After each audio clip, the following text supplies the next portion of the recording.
Hello friends. कैसे हैं आप? आशा करता हूँ आप स्वस्थ होंगे और खुश होंगे। आप देख रहे हैं आज वकील गुरु और मैं हूँ आपका होस्ट एडवोकेट आदित्य तिवारी। आज हम एक ऐसे टॉपिक पर बात करने वाले हैं जो अहम हो जाता है आम जनता के लिए, सभी के लिए। इसमें कई तरह की राजनीतिक पार्टियां अपनी रोटियां सेकती हैं, गलत भ्रामक जानकारियां लोगों तक पहुंचाती हैं और लोग, भारत का जो समाज है वो एक ऐसा समाज है जो बरगलाने बहकाने में बहुत जल्दी आता है। यानी कि अगर उसको सही जानकारी दी जाए तो उसको बहुत समय लगेगा उन बातों पर विश्वास करने पर। लेकिन अगर उसको कोई गलत या फेक जानकारी अगर उसको तक पहुंचाई जाए तो बहुत जल्दी उसको ऑब्जर्व कर लेता है, अपने दिमाग में उसको बैठा लेता है। लेकिन मैं ये सभी के लिए नहीं कहूंगा, ऐसे सभी लोग नहीं हैं। बहुत ज्यादा हम लोगों के समाज में अब सुधार हो रहा है और यही बात कानून में भी आती है। जब भी कोई नया संविधान के बारे में कोई नई एक्ट पास होता है या सरकार कोई नए नॉर्म्स लाती है तो उसके बारे में बहुत सारी गलत जानकारियां फैला दी जाती हैं। और इसका सिर्फ एक ही कारण होता है, अपनी राजनीतिक रोटियां सेकना। या कुछ ऐसे लोग होते हैं आपराधिक प्रकृति के जो ऐसे कार्य करते हैं, तो इनसे बच कर रहें और सही जानकारी हासिल करें, फिर उस पर रिएक्ट करें। आज हम जिस मुद्दे पर बात करने वाले हैं वो है यूसीसी, यानी कि यूनिफॉर्म सिविल कोड, यानी कि समान नागरिक अधिकार या समान नागरिक कानून, कुछ भी हम इसको समझकर बोल सकते हैं। इसके बारे में आज हम इस पर चर्चा करेंगे और एक रिक्वेस्ट है, अभी तक अगर आपने हमारा चैनल सब्सक्राइब नहीं किया है तो इसको प्लीज सब्सक्राइब जरूर करिए। और हम लोग फेसबुक और इंस्टाग्राम, मौज जैसे चैनल्स पर भी हैं और आप वहां से भी हम लोगों को सर्च और फॉलो कर सकते हैं, सब्सक्राइब कर सकते हैं। एक बात और, इस वीडियो के या इस चैनल के माध्यम से हम जो भी जानकारी देते हैं वो विभिन्न एजेंसियों या कानून के तहत जो जानकारियां हमें प्राप्त होती हैं वो हम शेयर करते हैं। और विभिन्न तरीके की जानकारी में कुछ बदलाव भी किए जा सकते हैं समय समय पर। और अगर आपको किसी भी तरह की कानूनी हेल्प चाहिए तो आप हमसे जुड़ सकते हैं या हमें कांटेक्ट कर सकते हैं। आप देख रहे हैं आज वकील गुरु और मैं हूं आपका होस्ट एडवोकेट आदित्य तिवारी। चलिए शुरू करते हैं।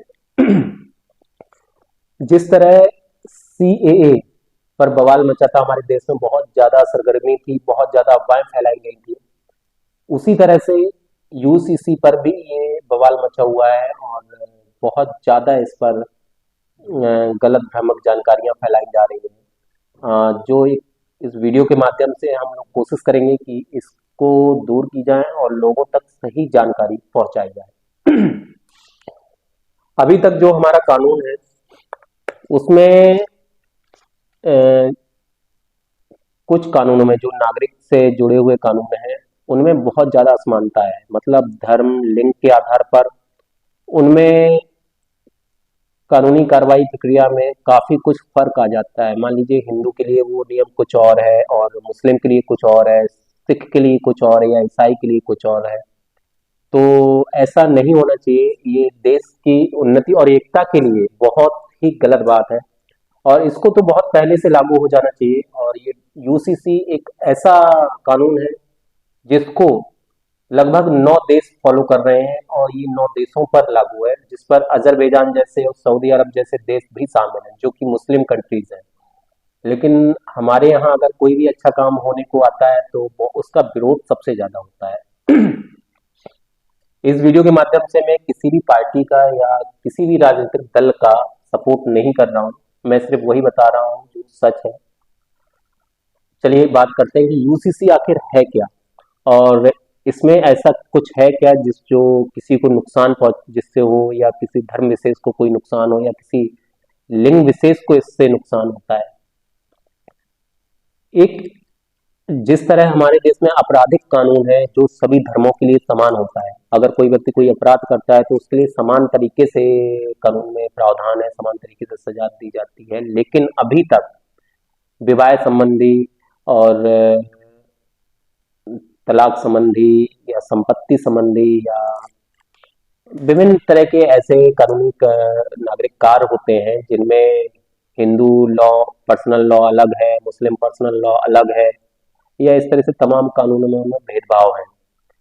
यूसीसी के आने से सबसे बड़ा जो कार्य होगा वो ये होगा कि इनमें सभी में समानता हो जाएगी। यानी भी कि वो किसी भी धर्म से बिलोंग करे या किसी भी समुदाय से बिलोंग करे, उसके लिए विवाह के समान नियम होंगे, चाहे वो हिंदू हो या मुसलमान हो।